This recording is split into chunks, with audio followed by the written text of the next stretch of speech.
Matters podcast, where we connect Black families to Black therapists.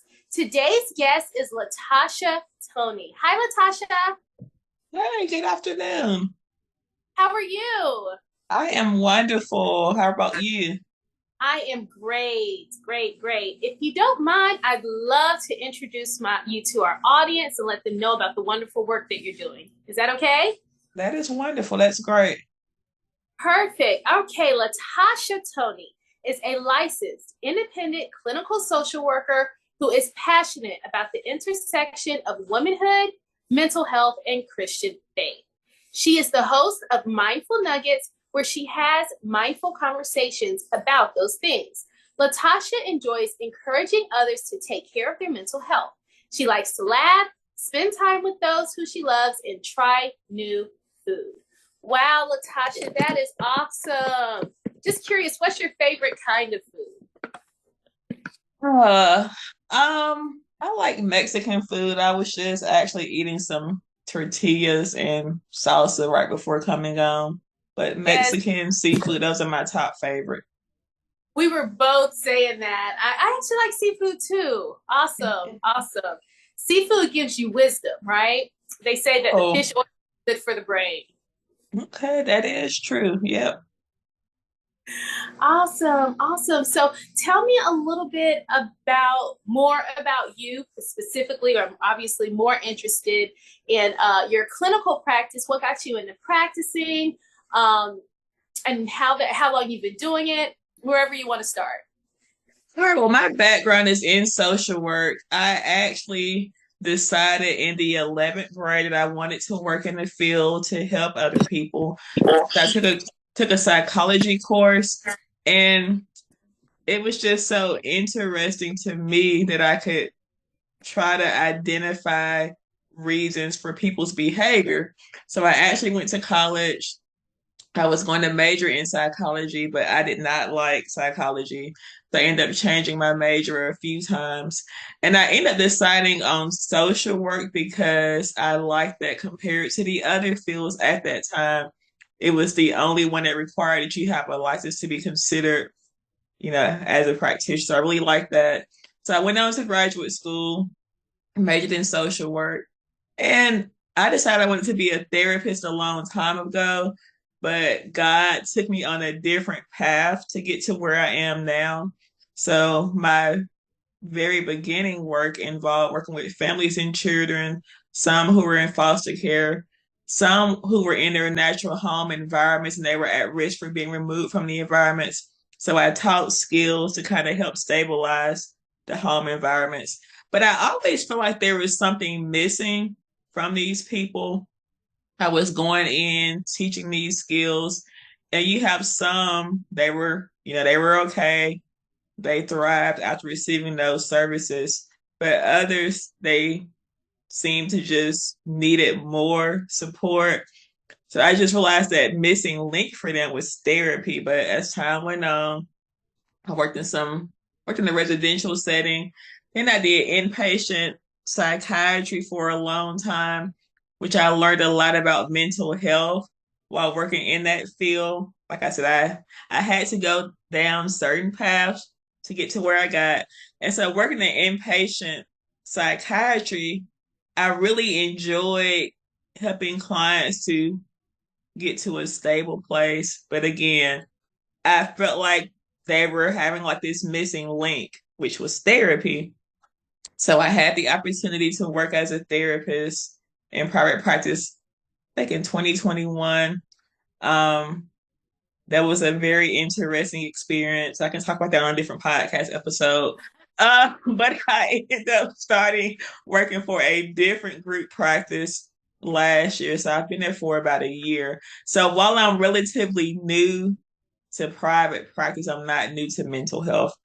And I've just seen a lot of mental health things in the lives of those around me, like family and friends. So I just think that God placed me here. So, Awesome. Awesome, awesome, awesome. Well, that's such good feedback because I think a lot of times, Latasha, and I'm interested in what you think about this, but when we find ourselves in situations that don't seem ideal, like it's not what we planned. I heard you say that you were doing it, you were going a completely different direction, and all of a sudden you found yourself back here. It's easy for us, or it's easy for a lot of people to say, okay, well, this isn't what I was expecting. This isn't happened the way I thought it was going to happen.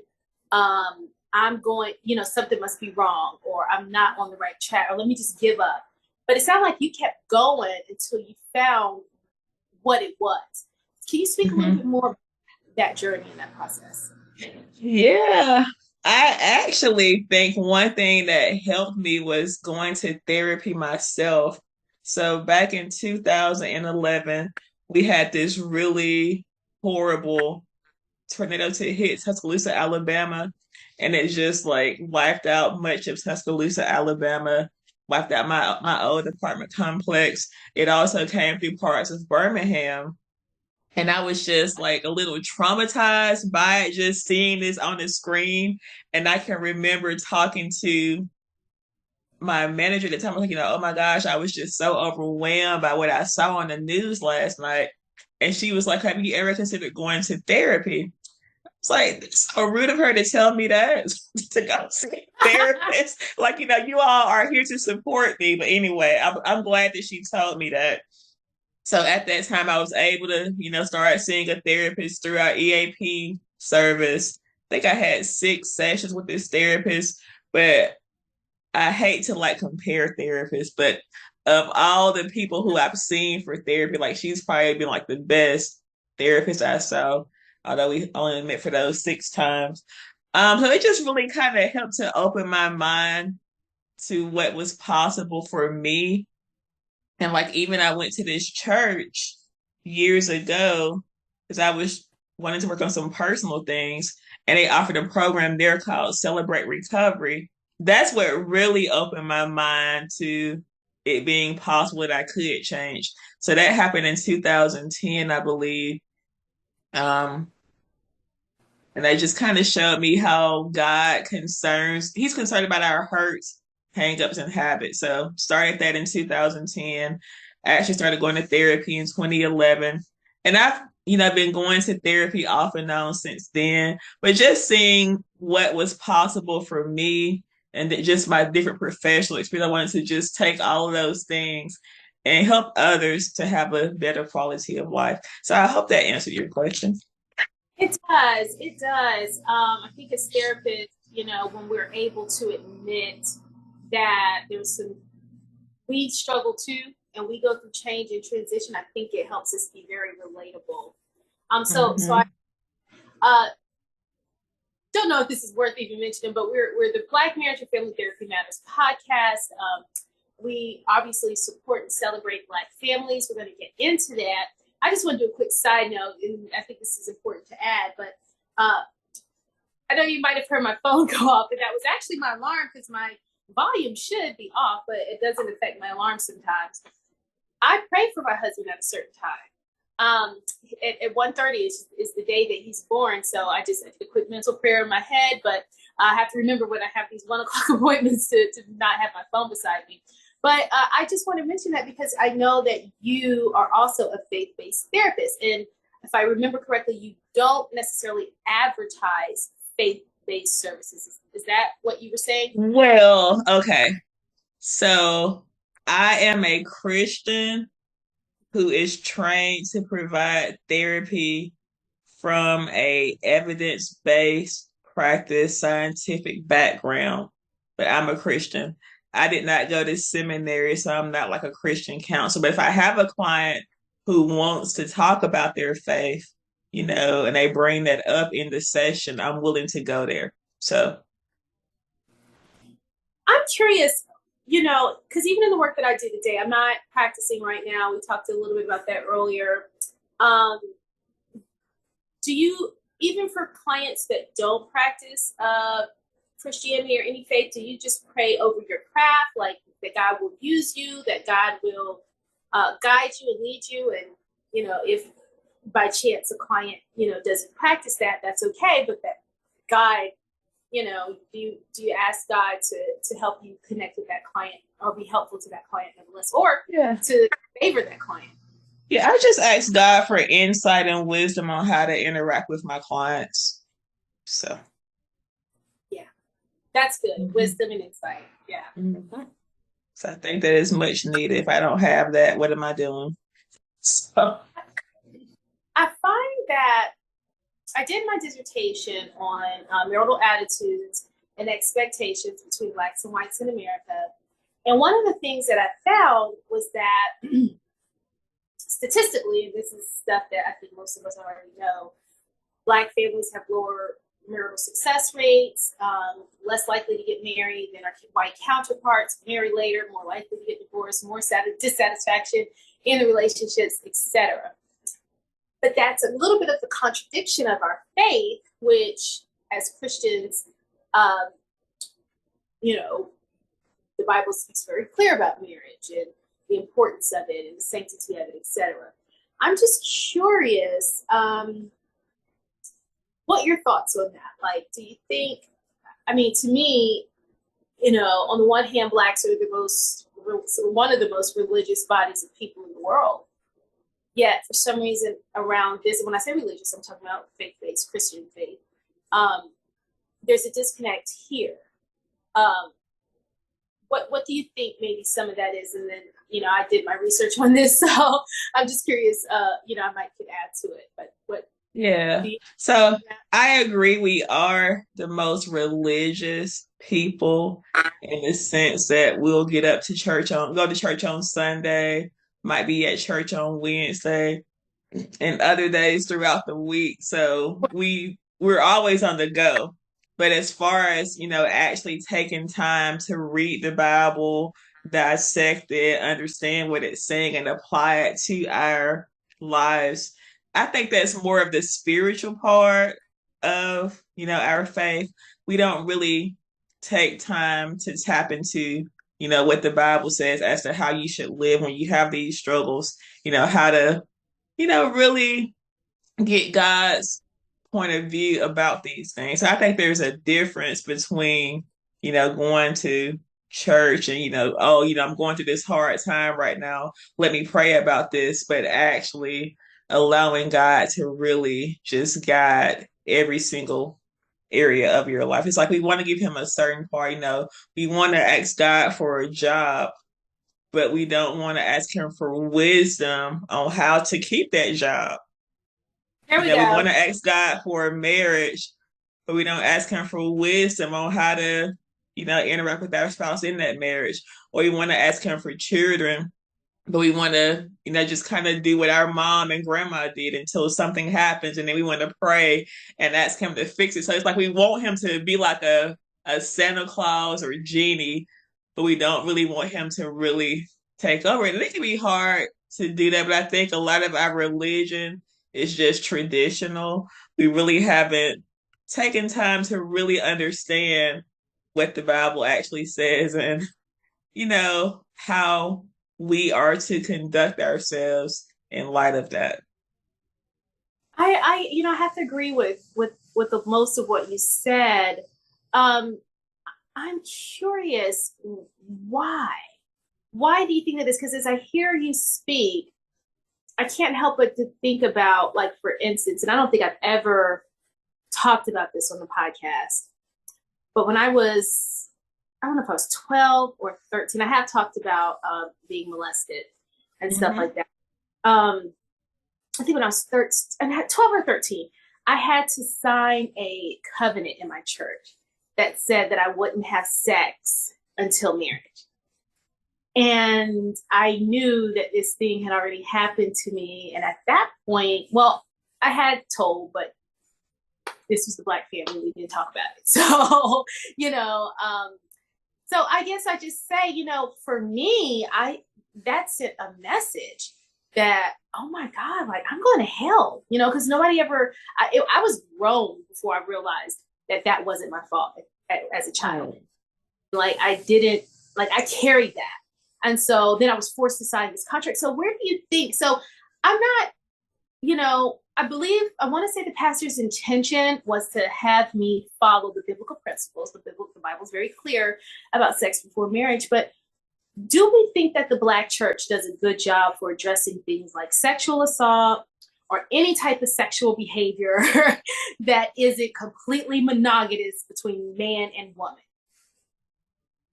I don't think the Black church, well, I can't speak for every single church. I do think there are some churches, who have people who take time to provide information about those things. Where they at? And we're grateful for those. Like, I actually was able to be a part of a conference recently, and we talked about mental health. Like, we had somebody talk about youth and mental health, somebody talk about older adults and mental health. I just talked about adults and mental health, and I brought a faith-based perspective to it. I think, in a church, a lot of people have shame about things like what you mentioned about, being sexually abused or just things they might have seen, in their home environment. And we do need people that I say we need trauma informed clergy. We need mental health informed clergy who are just aware, of what it looks like if somebody have experienced trauma or somebody has had a mental health issue, like just what those things look like and just knowing how to intervene. So I think there are a lot of programs out there. So those of us, who are of the faith and have the background, we're the ones who can advocate, about these things. Like one thing I do like, so the Bible just talks about everything. And like there's this one verse that stands out to me, and it talks about speaking up for the needy.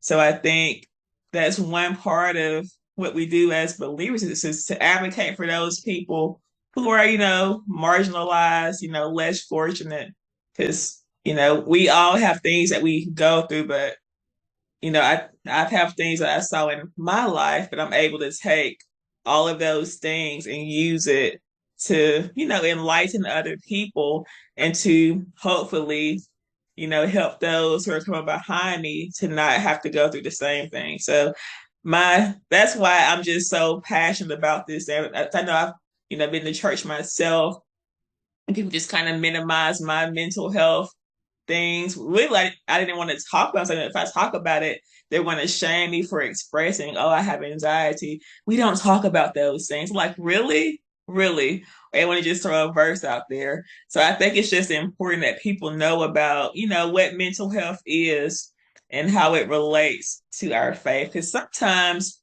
a person's, understanding of who God is, that can lead to some mental health issues.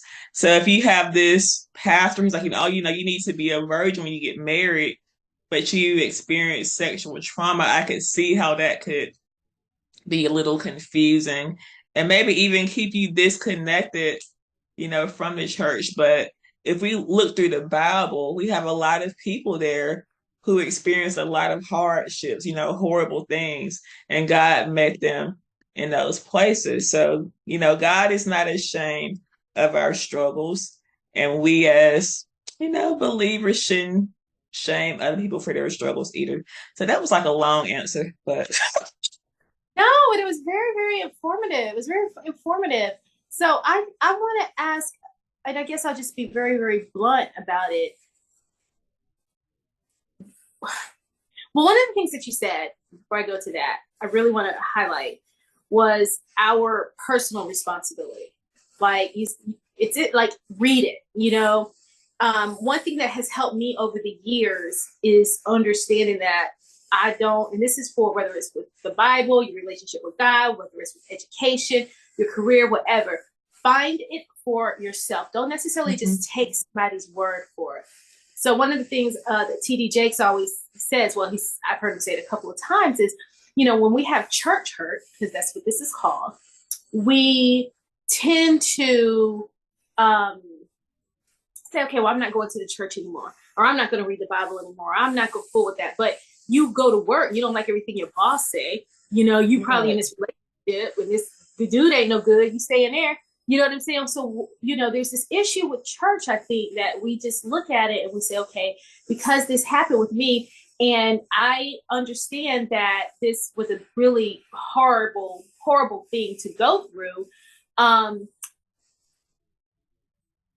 Where do we get to the place where we want to be personally responsible and take accountability and separate the person that made me sign a covenant from the God that says, I love you anyway. I can help you through that. I'll support you through that. How do we get there? I think it takes some healing to get to that point. So there are a lot of therapists who specialize in spiritual trauma. Um, so just having that validation and just unpacking that story with a trained professional can help. And just because you go through something does not mean you have to share that with other people. Like, not everybody is going to be a person to go out here and, start a Me Too movement. But God will place it on some people's heart to go out there and share their message. So I think it just depends on your own, personal experience and your conviction. So, but you want to get your healing done first. And there are some people who actually get their healing from helping other people. So it's just an individual experience. But as far as being able to identify, because I have oh my gosh, yeah, I've had I don't want to talk bad about him, but I had a pastor growing up. Um, like, I loved his wife. Like, she was amazing. I'm not saying he was a horrible person, but she was just really like personal. If I saw her, she was also like affirming. If I saw this man, he barely knew my name. And I was in this church for like 18 years, even as an adult, spent some time there, but he barely knew who I was. Like, he would call me my mom's daughter. I'm like, really? I've been here all my life and you don't know my name? So I just really felt like a disconnection there. But now I have a pastor who's very affirming. Um, the pastor of that church, he's just really personal. So it's like, not everybody, is like that pastor who you had. I think sometimes people go, this is like a whole nother podcast episode because we got a little time left there. But a lot of people go into the ministry for different reasons. Like, there are people who, like, their daddy was a pastor. So because their daddy's getting older, he's like, oh, it's only she be the pastor now. And it's like, this person wasn't called by God to do this thing. Like, everybody cannot be a counselor. A person can go to like school for counseling, have all this education. And when they get into the field, they're not fit to do this. So I don't think because a person is in a certain position that they're supposed to be. And I think a lot of times people end up being put in positions that they're not supposed to be in, and it causes harm to those who are underneath. And that's where all this spiritual trauma comes in.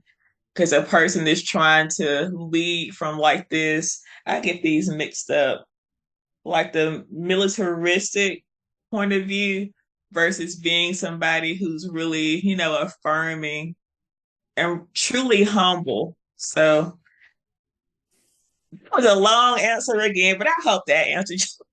Yeah, yes, no, yes, I absolutely agree with that. Are there any myths? I guess where the theme is going to be about really church hurt and just how people can work through some of that. Because I have to tell you, and this is just me being very vulnerable, having been incarcerated, and by the time this comes out, I will have spoken openly about it on the show. That was the loneliest time in my life. I mean, it was the most painful journey. And I'll talk about, really it was the 7 years I was telling you that leading up to being incarcerated. And I just remember when I learned I was going to prison, I cursed God with real curse words. Like, I don't think I ever cursed anybody out the way I cursed God. Because I just couldn't believe how I could be trying to serve God's people and find myself in prison. And I remember, even in that moment, God saying to me, because it was so bad that it was like I was like, I'm done following you. I'm never gonna do it. You tell me to do something, I'm just gonna do the opposite, etc. And God just revealed to me, I can handle that too, and I can love you through that too. And it was funny because as I was going to prison, now mind you, I'd already kicked God out of my life, and it was almost like God was like nudging me, like, yeah, let me see you handle prison, without me, And then it was just like this really humbling experience. But what I'm trying to say, Latasha, is that, and to all of our listeners, that I don't have a heaven or hell to send any of you to, okay? But what I can say is doing this thing called life without God, if it's possible, I don't even have the words to come to my heart to speak on it, because God truly can be your best friend. Like, he doesn't judge.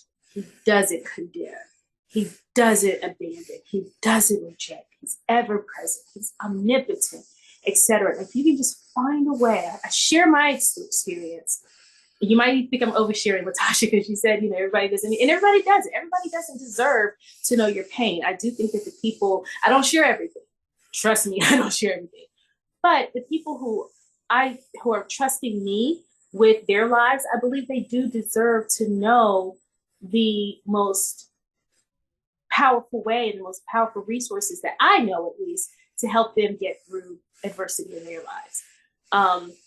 And that is a relationship with Christ. So growing up, my situation, and I don't, want to talk about it, but it was very biblical. Like, I knew the 10 Commandments, I knew scripture, and anything like that. I did not have a relationship. And I just want to say there's nothing like the relationship that you can have with God. And I feel comfortable saying that even as a therapist who, like you, is trained with evidence-based practices, because God even made that. I mean, Yes, he did. Yes, he did. And I've actually been a little curious here lately. I was like, this guy, Aaron Beck, created cognitive behavior therapy. So I was looking up what his religion was. And so he was Jewish. I looked up the lady who created dialectical behavior therapy, Marsha Linehan. She's Roman Catholic. So these are people from faith. So that's a really good point. So I was just, and that actually, like, a verse that started my journey regarding faith and mental wellness. It was my own personal journey. I read this verse in the Bible, and it talked about how we cast down every thought and imagination that exalts itself against the word of God. And I was like, wow. So there's some things in my head that are going against God's word I don't need to be thinking about. So it was more of a comforting thing than shaming. I think there's a difference, because one thing I was taught a long time ago was that if you think something, you have already done it. And so for years, if I think about slapping somebody, I might as well just go ahead and slap them. It's like erroneous thinking. So I had to unlearn a lot of things. All right. All right. So, Latasha, it has been wonderful interviewing you today. You have brought a wealth of wisdom and insight to our audience. I want to make sure if someone wants to work with you, that they'll know where to find you. So where can we send them to you online? Well, right now I only have a podcast, and my podcast is called Mindful Nuggets Podcast. They can find me on Instagram at Mindful Nuggets Podcast. That's pretty well. I do offer a grief workshop on the third Tuesday of each month at 6:30 p.m. Central Standard Time. So that's one thing I do have going on right now. Is that for just the people in your state, or is that all over? It's actually a virtual meeting, so it's for anybody who wants to attend. And you can just come in. You don't have to talk, but just if you want support on your grief journey, I'm there to do that. You can actually look it up on There should be a link on Instagram, but it's called Growing Through Grief. So I have a page on Instagram. There's also a page on Facebook. They're both Mindful Nuggets podcast. Okay. Send me the link to all of that, and then I can just put it in the show notes. So when people are watching, they can just click on it that way too. Okay, we'll do. All right. Well, thank you so much for meeting with us today. We've addressed some very important issues. I know our audience will appreciate this as I have. Thank you for coming, yes. LaTosha. Thank you for the opportunity. You're welcome. Thank you for listening to this episode of the Black Marriage and Family Therapy Matters podcast, where we connect Black families to Black therapists.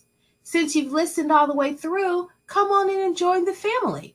If you haven't done so yet, please join our free community where we offer weekly trainings and monthly giveaways. We can be found on Facebook under the Black Marriage and Families Matter Facebook group. And since you're serious about joining our family, we also invite you to join our All In campaign, which signifies your commitment to go all in, not only for yourself, but in helping us reach more people by downloading this podcast wherever you are listening to it, leaving us a review, and subscribing to our YouTube channel. This really helps us reach more people and change more lives. After all, Dr. Martin Luther King once said, we can all get more done together than we can apart. With that said, I want to encourage you to share this episode with just 3 other people who you think might also benefit from our community and what we are offering, with the hopes that all of you can join our All In campaign. When you're done, simply click the link All In campaign in the bio and receive a free copy of my course entitled Goodbye Toxicity, which is valued at $297. This course will help you to work through some of the difficult experiences that arise in most of our relationships, and it's completely free to you with your commitment to join our All In campaign. We look forward to connecting with you every Monday and Wednesday. Thanks for listening.